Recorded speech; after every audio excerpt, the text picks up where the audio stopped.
Hey everybody, welcome back to our podcast. My name is Patrick Tan, General Counsel for Chain Argos. With me, as usual, looking extremely comfortable today from a different location, our CEO, Chief Data Scientist, John Ryder. Thanks for tuning in. Thanks for being a fan. We like that there's a nice little niche audience that tunes into these things, and we appreciate each and every one of you. Um, All so 27 of our viewers, by the way. no, that's a little bit more than that. Just to let you know, a bit of housekeeping before we start on the topics today. The podcast is going to take a little bit of a Thanksgiving break. I'll be heading back to the U.S. for Thanksgiving. John will be celebrating Hanukkah, whatever. I don't think that's So, at the same time as Thanksgiving. okay, this week we're going to talk about Zcash follow-up, ETH interrupt protocol. I actually wanted to talk to you a little bit about the Heroku, Oh, Horaku, that's the yeah, yeah, yeah. the That's Hokaku. that's related to this. Yeah, Otaku, Fukaku, yeah, some Kaku yeah. upgrade with the detaching the action wallet from the owner's wallet, and then staking taxes, and then finally a little bit of bonus content as usual right at the end. We're gonna go into that, but let's just jump straight into Zcash follow. What exactly is this about? So we talked a bit last week. I think it was last week about Yeah, how last Cat week. had sort of a bit of a resurgence. And then because of some, well, in part because of some somewhat misquotes by a well-known quantum computing whatever scholar, study computer science guy who's a very nice guy, um, uh, about the possibility of quantum computers and in general Zcash promotion, whatever activities. There's been a lot of discussion about how various privacy stuff deals with quantum computing and Okay. kinds of things work and how Zcash is different than Bitcoin and whatever various other and the level of discourse is even by crypto standards sort of not so accurate on the technical front. I think that's because the technical issues are more complicated. You fair. So very few people in the area actually understand how the digital signatures and hashes underlying Bitcoin work. Also Mechanically, fair. hash functions are straightforward mechanically, but the Yeah. signatures and the rest of it, but the way they work don't really matter so much. Whereas the details of the privacy stuff, it tends to matter a little bit more. And then because of the aggressively promotional nature of the area, people saying, you know what I mean? People saying sort of zero knowledge and trustless when they really mean is I only leak a little bit of information and the trust assumptions are, right. That stuff can be a bit of a I, problem. I, I mean, there isn't a whole degree of precision, I think there was a famous legal case where, you're supposed to accept that some of this marketing material and marketing messages is puffery. I think Well, that's I mean, that's sort of true, but then you see people having what they're the words of a technical conversation. In some cases, you listen to them on a podcast having a technical conversation, and actually it's just gobbledygook. So, I mean, surely you've seen people discuss how they could land an airplane if the pilot died, and you thought, dude, you're all gonna die. you're not, Right. it's not, Because you know personally how that works, right? It's a I different. know, I So, know. okay, so let me sort of we'll go back and address some Zcash stuff that's sort of Please. iterated in the area. So I think there are two key questions relevant to Zcash and for the Okay. near future. The Okay. first one is, does Zcash actually work? And the second one is, how does Zcash react to potential advances in quantum computing? This is not a quantum computing podcast. Please Please, don't let's think not, on let's not that. do that. Again, Yes. but it's a totally reasonable question to Yes, ask. I think that's a reasonable Not question to ask. even because not for the simple reason that something having a potential problem in the future is maybe something you should be aware of, general principle of life, but certain pieces of software are more and less amenable to being fixed or upgraded, right? So it does Fair? matter in a sense. So as we discussed last week, Zcash, if used correctly, works, right? Yes. The privacy is fine. It is a bit of a work in progress over the last couple of years. They've been upgrades, whatever. The current system is give or take fine. Um, so that's sort of step one. Related to that is the question of how usable the working version of it is. And it's an open question if the average person or the average blockchain user or the average financial market participant or whatever can use the software in a form that's sort of producible and not crazy. I think the jury is still out on that one. They Hmm. introduced a wallet that was supposed to make it easier. We talked about this before, and it has other trust assumption issues. It's very difficult. Actually, lots of people, and we'll talk about this on the Ethereum interop in a minute, lots of people keep trying to defer to somebody else to fix their problem, defer to somebody else to fix their problem, but actually you just end up depending on more and more soft indirection directories, whatever listings of things. I find that that seems to be a feature of this space. I mean, yes, that's a common, yeah, yeah, yeah. Yeah. Indeed. When you're telling people you have all the control, there's a caveat. and then you fix the caveat, but the fix of the caveat has a caveat, and then the Yeah. caveat fix the caveat has a caveat. Where like, decentralization is just kind of like, Yeah. passing the parcel. So that's okay. That's for Zcash all pretty. The quantum one is interesting in that, Okay. changing, fixing. So Zcash is related to Bitcoin, and resolving Bitcoin for post quantum whatever cryptography is a well understood problem. We're not going to go into the details of what post quantum cryptography means, but that is a specific statement in math, and we understand how to do that. We don't have really, really strong guarantees because this kind of math is hard, and we don't have a lot of strong guarantees. Whatever. Fair. Okay. Now, the ways in which Zcash is similar to Bitcoin are clearly amenable to the changes that can be made to Bitcoin. But Zcash involves much more complicated protocols. Hmm. Right? You can imagine how, if you encrypt all of your information, having some procedure that can compute on the encrypted information might be a little bit harder than just using a calculator on the plain text information. And it's Hmm. not entirely clear that you can map the scheme over in a way that will be, tractable, manageable, workable. And certainly it's not clear that the software itself can be moved forward, right? So for Bitcoin, I'm going to say sort of an approximately correct version of this, right? You can just provide people with a way of generating keys that are safer, and then you can just have them move all their money to their new keys, and the new keys are safe. Yeah. That's close enough to correct for government work, right? The Zcash system is much, much more complicated, and you can't just tell everybody to change their keys because the way in which the proof of ownership of funds works would have to be changed, right? In Bitcoin, you can write scripts. So you'd be writing a fancy multi-sig to yourself, and the multi-sig procedure with the single signature was a quantum safe signature. That's the right way Okay. to think about how you Yeah, would yeah, do I it. understand. Yeah, doing that for Zcash isn't really right because the proving you own it thing is built into the system because that's how the zero knowledge proofs that support the privacy work in the first place. You're Mm. not publishing a fresh anonymous Bitcoin script every time Yeah, to spend and output in Zcash. because that's To be nuts. fair, that sounds like a not stupid design Yeah. for a privacy system, but anyway, that's empirically It's not that's not how practical. Zcash Yeah. works. Yeah. So, yeah. And related to that, and this is some Twitter stuff from earlier today, people who are boosters of Zcash don't seem to understand the failure modes in the case where you can actually use quantum, whatever. I mean, you can have a thing that factors numbers quickly and the rest of it. The failure modes are far more catastrophic than many Zcash boosters seem to realize. For reasons that I will say to anyone who can actually understand the Zcash zero coin, whatever protocol specifications, the reasons are obvious. Now, Mm. that math is complicated, but for people who are able to follow that math, it is not at all hard to figure out that this thing won't work. Mm. Because if you can invert this particular function, you can unwind the entire thing. So, Mm. I mean, in basic terms, well, you can prove false statements. And if you can prove false statements, you need to bootstrap those false statements into proofs you control money you don't really control. And that's the end of that. And Mm. if there's one thing cybersecurity people are good at, it's bootstrapping one tiny flaw into a complete takeover of the machine. Mm. That's how every attack works, right? Yeah. So, you really have to have 0% error rate for these things to work. That's why it's called zero knowledge proof, not low knowledge leakage proof, No right? knowledge leakage proof is not as Right. sexy. I Right. I Yeah. agree. Well, it's also, it doesn't work, right? We only leak a little bit of information. Yeah. As we discussed again last week, the Monero problem is that there's sort of a finite set that you're anonymizing in and you have to iterate it. But because you can keep iterating it, you can arbitrarily expand the set. So, fair enough, right? That's kind of good enough to achieve good anonymization. Whereas Mm. in the Zcash case, there's no information leak. So one transaction is fine. Monero, Mm. you just unchain enough transactions, anonymization to whatever level you. So okay, so TLDR, could we say it works now? I mean, there are ways to use Zcash today that work fine. Okay. Right? There are definitely people using it wrong. That's true with every product in the world. I don't even mean Yeah, yeah, not even yeah. That's finance, not right? that's not a Yeah. But a it's critique it on that. seems like it would be something that's challenging to upgrade. And anyway, it really is a prototype. I mean, Bitcoin was released as a sort of vaguely test system prototype type thing that ended up Yeah. just getting adopted by people.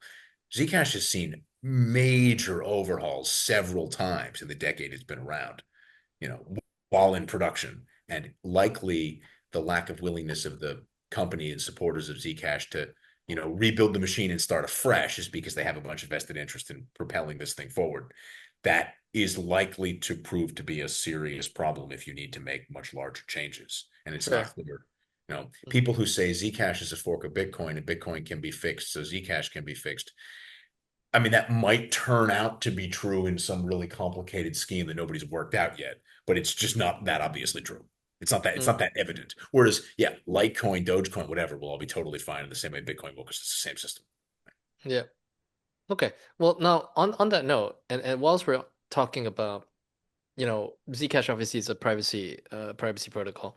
Let's and it looks like Ethereum is trying to muscle in on that as well with this this new, you know, Horaku, Hiroku, Yeah, I mean, Kotaku. they're trying to put together all kinds of sort of tools to make stuff.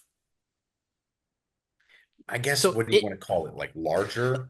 I don't I don't know. know. Okay, so in a nutshell, I mean, from what I understand, basically it's a way for you to sort of divorce the like it generates a fresh address that sends out the token such that only the recipient knows who's the one sending the token, and it kind of like separates the think of it as like your actual ego and your alter ego, like Batman and Bruce Wayne kind of thing. So it's Bruce Wayne that's the one who attends the parties as a billionaire, and it's Batman who's the one who's going to be sending out the tokens.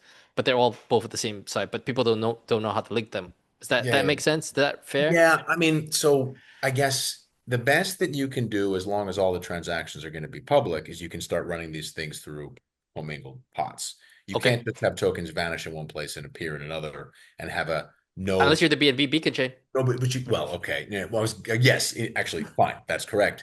And not have any public proof that one is attached to the other. BNB beacon Otherwise, chain. yeah, well, that doesn't have the public proof, right?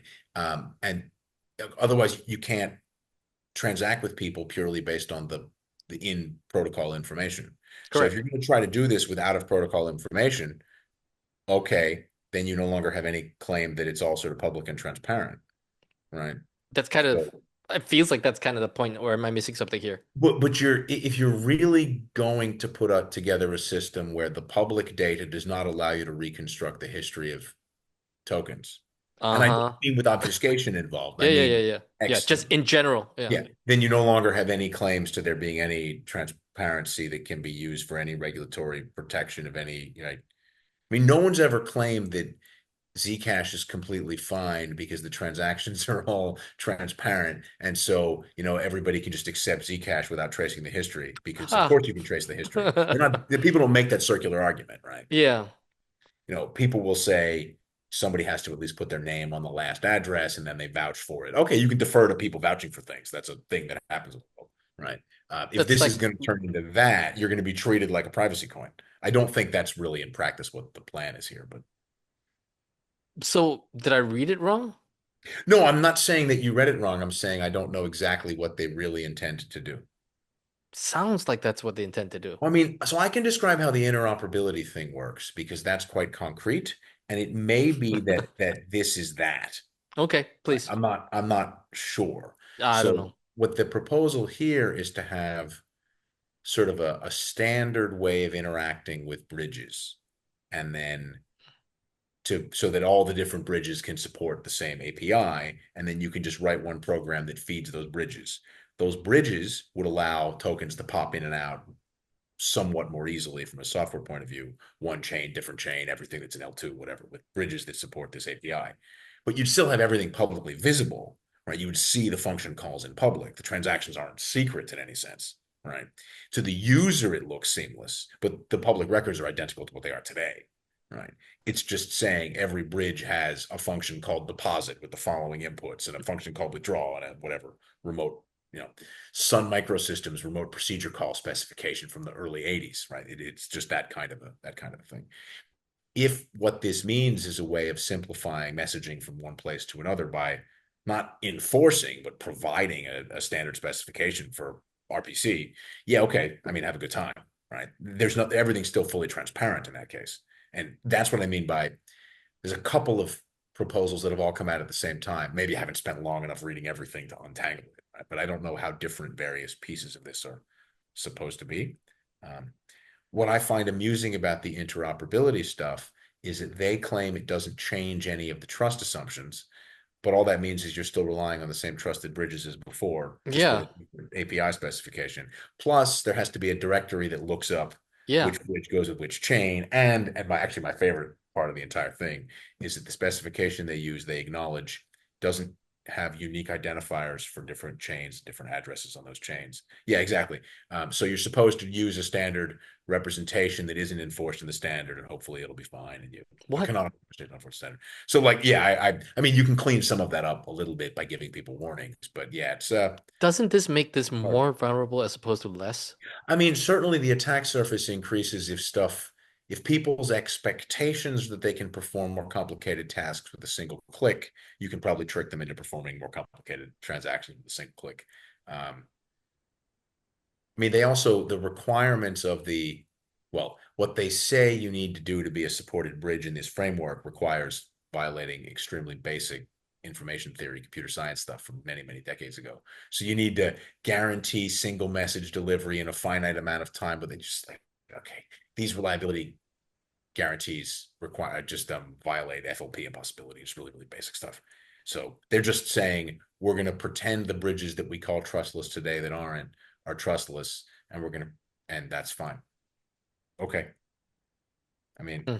I'm finite bound communication time restrictions in asynchronous systems just don't exist. So good luck with that.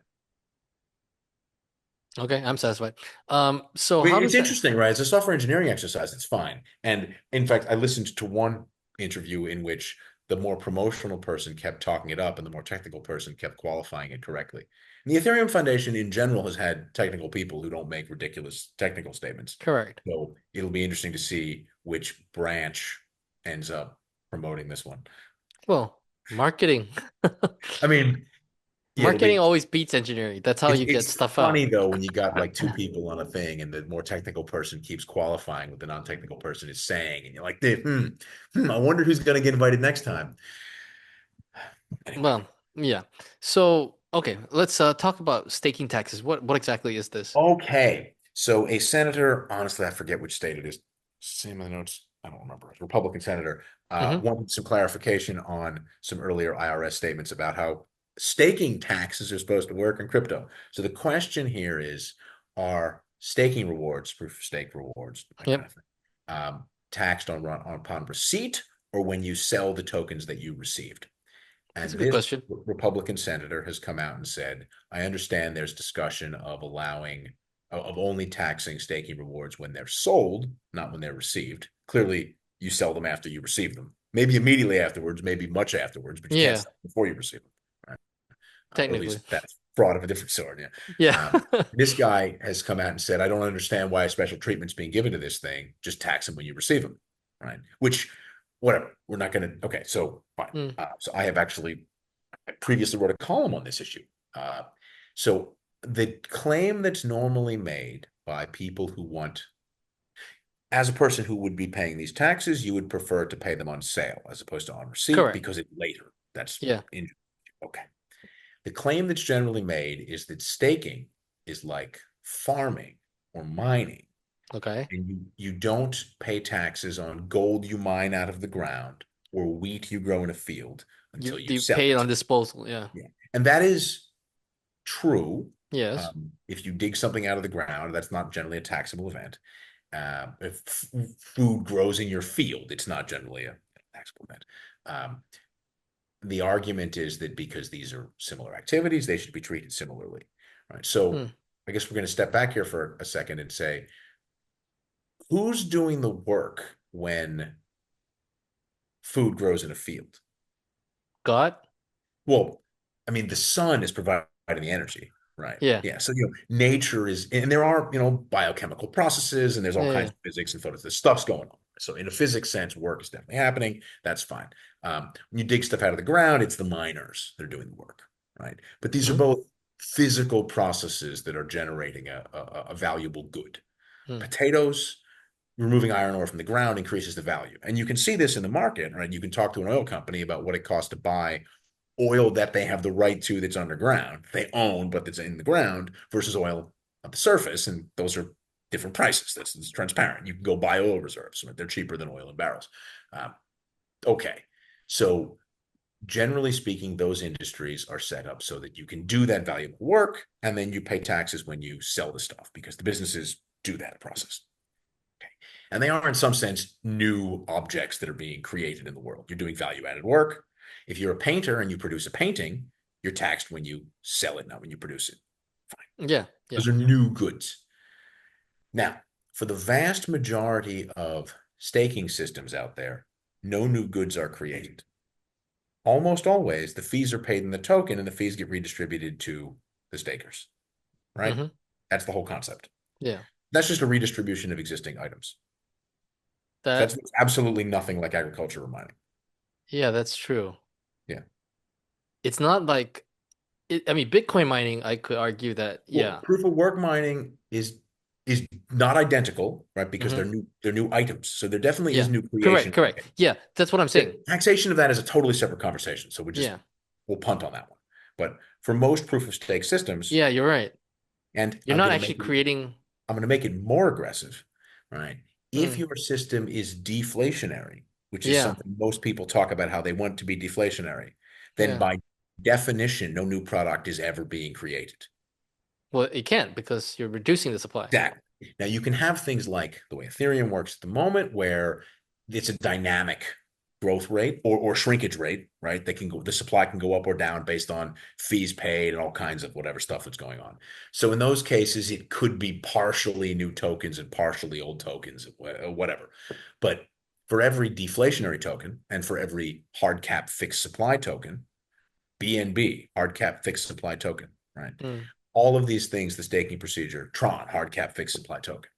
In all these cases, the staking rewards have to be paid out of existing tokens because no new Yeah, tokens are where, ever where else is created. it going to come from? Yeah, Yeah. exactly. Now, some people will argue that the tokens that are paid as fees get burned and new tokens are issued to the honestly, what I would like to say is a rude language that I won't use on the podcast. That's not a real argument, right? I mean, does a database create and destroy things? Like if the number of the things is the same, decrease before and after the function call, nothing new is created, right? That's just ridiculous.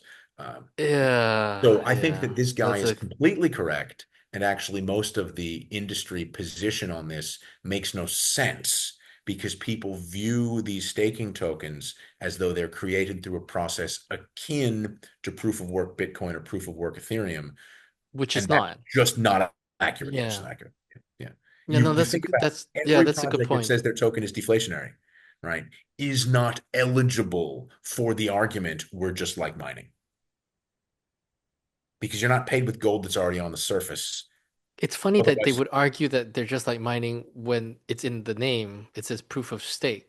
well, whatever, farming, right? I mean, yield farming, right? You could say it's just like farming. I But mean, unless you're being paid with newly created tokens, which which you're again, not. no, I mean, there are projects with every conceivable scheme, but the first group to exclude here is all uh, deflationary tokens. Yeah. Well, that's a vast majority of stuff by market cap, fixed supply or deflationary. Now we're almost X Bitcoin. That's almost everything. How you're supposed to do ETH, where there's a blend of the two, this is quite complicated, right? But if your categories are proof of work tokens that are a different conversation, fixed supply and deflationary tokens where it obviously doesn't apply, and then stuff with a complicated scheme, maybe the answer is to not do anything special here at all because it really isn't that different. Who would have thunk? Yeah, no, I kind of agree with that. Yeah. The deflationary argument is extremely powerful, right? Because you Yeah. not be creating new property if the quantum always decreases. No, and that's the thing though, because you're not, yeah, you're not creating, when you're mining, you're creating something that, I mean, it's not that you're creating a new product, but it's, in the ground as opposed to out of the ground. Farming is actually a good example of that because that's constantly renewable, Yeah, and you're creating new product with each cycle, and it's fair in those situations that they're only charged at the time that they're sold. This one, you do the staking, you're reallocating those resources. Technically, you receive new resources, but from a fixed supply. You should be yeah, taxed. It's like you get taxed on your income. yeah, I mean, yeah. So when yeah. you stake, it's kind of like you're getting a paycheck, and the work that you put in was staking your tokens. So now think if you have a fixed supply token and a staking scheme, and receipts from that fixed supply token staking scheme are exempt from tax until they're disposed of, and you can pledge them for loans, you can imagine how to avoid essentially all taxes by recasting businesses as these tax exempt staking schemes, right? Yeah, Yeah. yeah, yeah, Yeah. yeah. So it can't actually be a rational way to do things. Yeah, yeah, no, you're right. But it does give, I mean, but if it is, then, The thing is, it's too on the nose. I know, but if it is, you can imagine a whole bunch of companies trying to give a go at it and never have to pay tax. I think because the deflationary argument is so clear and so simple that this one won't actually fly, right? Yeah. All Because right. there's no complicated argument. When you say that it's new property that you're creating receiving out of this process, but the supply always decreases. Can you reconcile those two statements, please? Senator, right? That's just not going to end well. Well, I mean, everything is true except that which is not. So, There you go. Fair statement. so let's talk about that bonus content. Treasury comment. We put that in. What's going on? Oh, so this was the Treasury RFC on Yeah, illicit digital asset correct. identification, whatever. So we submitted a comment to that. Lots of people submitted comments to Yeah, that. plenty of people, like 300 plus comments. Well, some of those comments were, Spam. I'll say brief. Yeah, we're brief. Um, the government has to reproduce every comment that's submitted. So I think Some of our them are pretty comment, funny. like, uncharacteristically, our comment was different. Yeah. Obviously, characteristically, our comment's always different.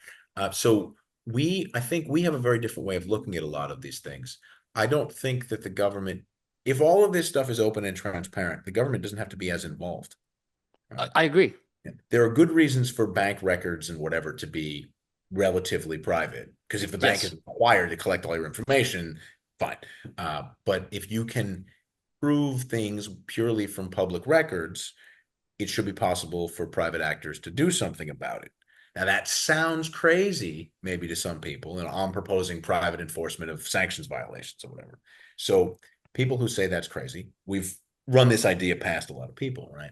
People are not aware of a thing, and this is not only an American thing, but a very common thing in the United States called the False Claims Act. So Yeah. False Claims Acts allow people to sue people who've defrauded the government on behalf of the government.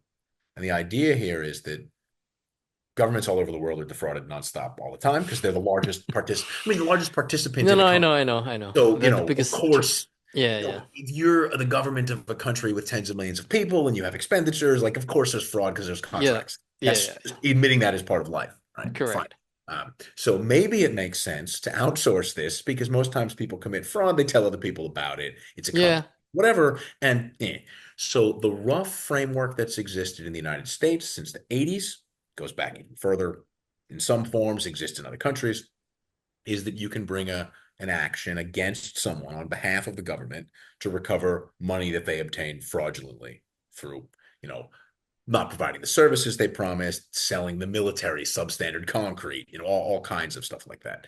Famously, the Lance Armstrong case, right? So Lance Armstrong uh, defrauded the government in that he was using drugs as an athlete that was financed by the U.S. U.S. Postal Postal Service. Service. Right. Yeah. And, okay. Now, in that case, there was more criminal, whatever, how the cases get prosecuted exactly varies, but that is a great example of how a False Claims Act thing would work. Yep. Someone who knew that Lance Armstrong was doing that could have brought a False Claims Act case to say, this guy has a contract with the government where he's promised to be an honest and clean athlete, and Yeah. he's taken money from you and he hasn't done that. Right. And you can recover the money. And the Yes. way these are financed is a fraction of what's recovered is paid to the person who files the To the case. person to file. Yeah. These are if they win, right? These are very common. They happen in healthcare in particular, nonstop in the US. There's Yeah. issues around e-commerce not paying the right taxes. And this is a huge thing. If people think that this is a crazy new proposal, it's because they don't know it's been a huge thing forever. Yeah. Recovers billions and billions of dollars a year, exists in many Yeah. states, Yeah. Yeah. Yeah. government. Every presidential administration back to Reagan, when Grassley was one of the co-sponsors in '86 of the current version, have been huge supporters of this because the government spends nothing on the investigations, Correct. right? Collects most of the proceeds, Yes. and has oversight capability. They can intervene, they can take cases over, they can dismiss cases, they can do things. There are controls. We're not going to talk about them here because it's complicated, but they generally work. And very, very rarely in US or really politics anywhere in the world, it's not a proper dictatorship, right? There is no resistance to this. There's no meaningful lobby against this in Washington, D.C. No, yeah. Basically, no one's opposed to this because how are you going to take a public position against enforcement of, against people who've committed fraud against the government? Yeah. I mean, if you want to do that yourself, you're not going to take a public positioning, right? Yeah. So we think that you should find a way. There are specific proposals in the document, whatever, but if you can define failing to comply with sanctions or decentralization fraud or various things we've talked about over the years, if you can find a way to describe that as fraud against the United States, attempting to defraud the United States, conspiracy to defraud the United States, then private actors would be able to bring these cases. Right? Specifically, Treasury wanted to hear about methods. I don't think we should talk about methods. I think the methods are subject to the normal rules of forensics in court. Correct. Let more people get them in court. Let private parties build their tools. Let private parties pay to litigate. Go to it. Yeah, because Because, from the government's perspective, it's free money. yeah, the extent to which there are cases that require government powers, secrecy, whatever, if you're investigating a bank for stuff that's crypto related and has problems, maybe you do need the bank examiner to get information that a private person wouldn't have access to. I'm not saying the government should be barred from participating. The government's allowed to investigate and prosecute Medicare fraud. It's Yeah. just that most of the cases are brought through these sorts of tools. So again, sometimes people try to bootstrap cases by saying you're an unlicensed money transmitter. You're supposed to spend $500 for a license. That's the fraud. Right. You don't actually have to pay OFAC. You owe honest services too, right? So we have specific proposals for this, but the government should find ways, some of which are remarkably easy, to allow that process to be expanded here. Uh, Cases are submitted under seal. You can't just harass people. There's, reasonable oversight and surveillance and, penalties for doing stuff badly. It's fine. So I think that would be nice. And I struggle to understand how anyone could oppose this. Well, I I'm not mean, surprised people haven't thought about it because yeah. it's a different approach to looking at things. Um, but I don't see how you would oppose this. Well, I don't think you could oppose the whole false claims Uh, framework. the Yeah. current attorney general has said in her confirmation hearing she thinks the False Claims Acts are great, and she wants to expand the. Yeah, So yeah. So, that's the consensus position among every elected official in Washington and D.C. to be fair, having people become from vigilantes, forming a posse to become the sheriff of a town, that's the American way.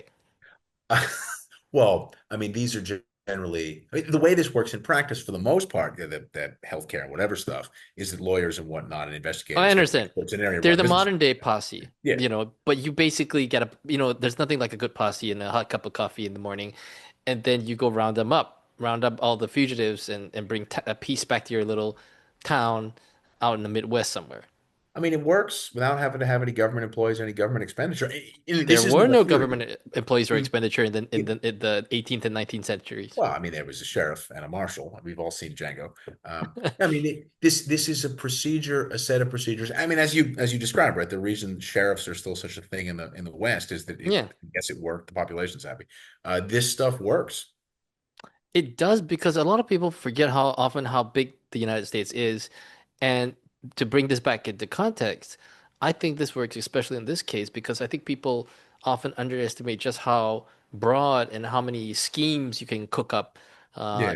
in this industry. And it makes sense that we, round up more posses and get more sheriffs in place and get a bunch of marshals that can cross state lines and, go after And stuff.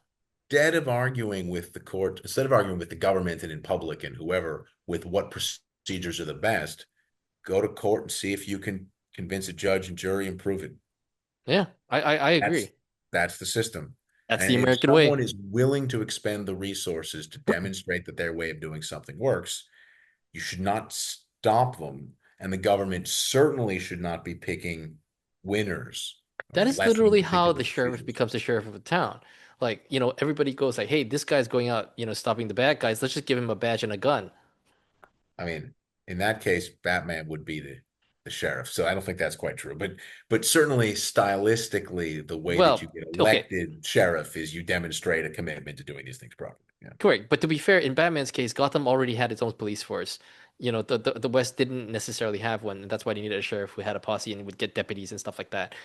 Yeah, I don't know how much of the history of that is people deciding to organize their own law enforcement, and then I mean, I assume Well, that's how. because that's how, and honestly, given how many people are increasingly aggrieved in this space, is it so bad? I think I agree. Well, obviously I agree because we put those forward those proposals.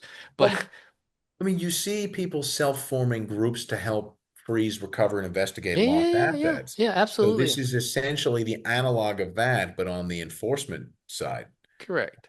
which I actually think is likely to be far more effective because the biggest reason that people's assets get taken, and you speak to people who do that work, is normally because some platform didn't do their job properly. And Absolutely. if you The actually one have, there's one that I particularly like was where I'm not gonna name the service provider, but they basically were emailing him at 1 a.m. his oh time yeah, yeah, and says, "Hey, we're getting 100,000 USDT confirmation for you to this new whitelisted address. If you don't reply within 1 hour, yeah, we're just yeah, gonna let the money go." yeah, Like, dude, I'm sleeping. And then yeah, the yeah, 1 hour passes, and then it happens again and again. And by the yeah, time he wakes up, his account is drained. yeah. It doesn't feel like a system to me. Yeah, so I don't think what we're proposing fixes, and I'm not saying you're suggesting this, I don't think it fixes precisely that No, case, no, it doesn't. but Yeah. you certainly will have situations where um, it works as a cudgel to get people to improve their compliance procedures. Because I think it definitely puts pressure. I mean, the the idea service that, provider that's doing that is probably yeah, a service provider that's involved in sanctions violations. maybe, we don't Just know. I mean, generically, Yeah, right? On the yeah, theory that there's never only one cockroach. correct. And the idea that you have more posses kind of roaming the space, I think it makes it better for everybody, to be honest. This is what polices the healthcare system in the United States. Yeah. All of the largest settlements are healthcare. This is what polices that. The government tends not to. I mean, they do some, whatever, but so much of it is this because you can Google. There's so many settlements. Our comment has links to some very, very large historical So issues in that area. we'll be putting the links to our comments in these comment sections that you'll see at the bottom of your screen, where you can go take a look and feel free to I think that's disagree. But that's a meta thing, right? You can link to our comment on our comment and our comment. Anyway. indeed, it's like a Matryoshka doll. Uh, Oof. what Yeah, well, they're that's a compliance issue of its own. So on that note, thanks for tuning in. Thank you for tuning to the podcast. As usual, we're back. We're gonna keep this content going. We're just gonna take a short 2 week break for Thanksgiving, but we'll be back after the first week of December. So we'll have lots of content to catch up with you by the time we get to that point. Otherwise, we will see you soon. Take care. Goodbye.